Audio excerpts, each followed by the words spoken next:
in the continent. So what this woman's going to talk about is definitely true, is that there's a lot of expectations on the daughters of African parents. Well, I want you to hear what this young lady has to say. And let's go ahead on and kind of build on this a little bit, because what she's saying, I get it, but at the same time, I also understand the parents.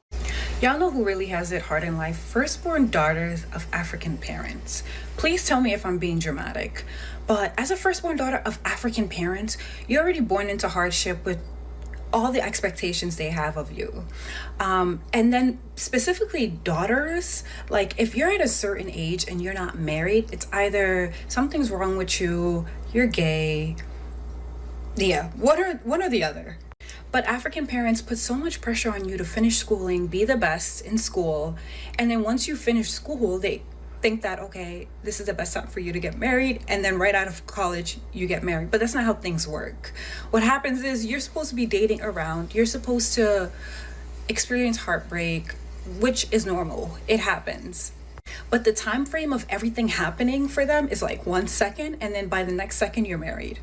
Well, I can tell you as a parent, what they're advocating for, with, a lot of the daughters, is not a bad thing, like wanting you to at least get you an education. That way you can take care of yourself, you can get a job.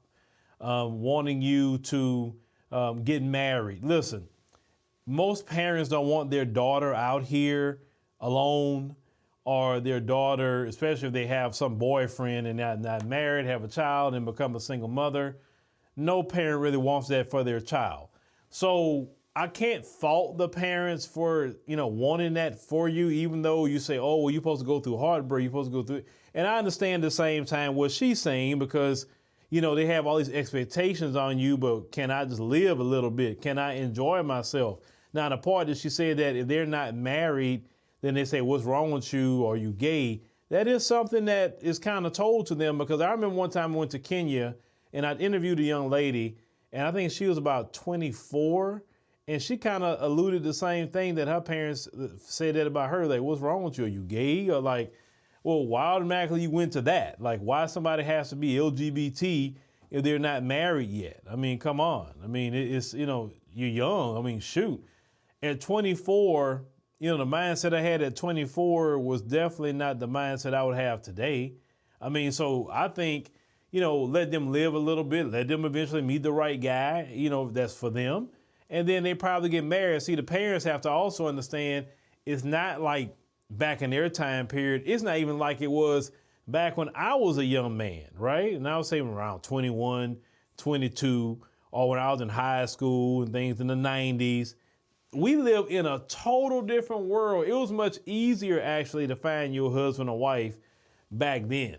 Today, it's so much coming at you, especially with these young ladies, especially with the internet. And I have been preaching this as of late. I believe social media has been detrimental to a lot of women, because it's a lot of pressure on them through social media. Wear this, fix your hair like that, wear this wig. It's just so much pressure that come on just women in general in the Western world. Now, you take it to the African continent, certain countries, the phone isn't prioritized as much as it is here. And you may not have some of those problems, because some countries are kind of almost set back to the 90s a little bit, just in the mentality, not more so the technology, but the mentality. But you bring your child to the Western world, you leave your homeland and come here, your child is going to become westernized. And basically what she's saying, she's westernized. She is.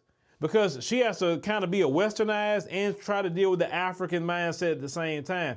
And that's what's frustrating a lot of the African parents, because it's frustrating the parents, because they're like, well, we want this for you, want that for you. And they get over here and they're like, no, they got a choice. And this country is so liberal, this country is so free, you can do whatever you want. And that runs into a problem. Now, I will tell you as a Black American, I wish we prioritized family like that, like we used to. I will say being in the Western world is way too much freedom. You have too much interference in family affairs for Black people or African people. It's way too many interference from the folks. We usually can handle our issues, our way, our problems, whatever the case may be. So the folks is constantly feeding messages, the media's feeding messages, everybody's feeding messages that's anti family, anti-tradition. It's all of that. So if you really want to maintain your family structure and the way you had it in your homeland, I would say you have to stay there. Because you come here and raise your children here, they're going to become westernized. It's just that simple. And at the same time, like I said, I got, young daughters as well. And, I would want them to, live, experience life. No, I don't tell them, you got to get married at this time and but I do tell them that you need to obtain your husband in your 20s. I'll say in the prime of your life. If you can, have all your children in your 20s. Your 30s or so, raise them, 40s, they should be about grown or close to it. And then, hey, you still young enough to go, still do some things in your 40s, right?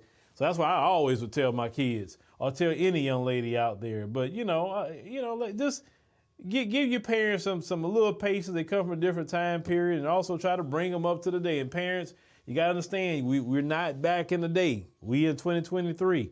Now, family structure is definitely something that's timeless, right? Figuring out a way for you to take care of yourself, that's timeless. But just give them a little leeway to learn, because as parents, we didn't know everything at a young age. So they got to live their life and they got to experience, what they have to experience well. Now, if you are a daughter of African parents, let me know, in the comments, what you think about that. Are you experiencing that? Because that would be interesting to know.